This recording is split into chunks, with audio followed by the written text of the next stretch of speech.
好来，乡亲啊，继续来看台北的信义区一间百货商场的停车场，昨暝发生着挂后案。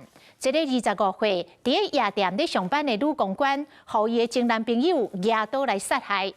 这个凶手杀人了后真冷静，先甲租车驶去行，然后换机车走去宜兰外公的厝，而且伫咧半路甲杀人的刀仔弹掉。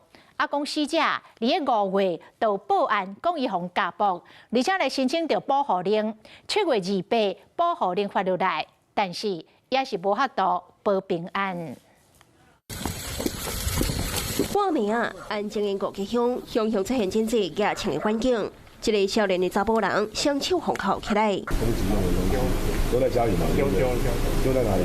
面对警察问话，态度真冷静。一个少年的查甫人，就是信义区港挂人暗管的嫌犯。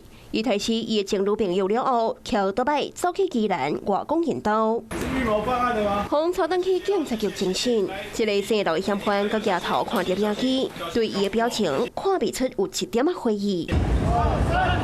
25岁夜店的女公关，特别去上班的路人，互伊的前男朋友杀害。代志就发生伫昨暝8点外，信义区一间商店的停车场，当时上款有真侪人拢互惊到。警方问话了后，也随前往死者上班的夜店临检，割掉附近的监视器，发现这个细路的嫌犯，敢若早就计划要杀人。然后在那边埋伏以后，然后现在有一点口角以后，将他拖行到那个楼梯间行凶。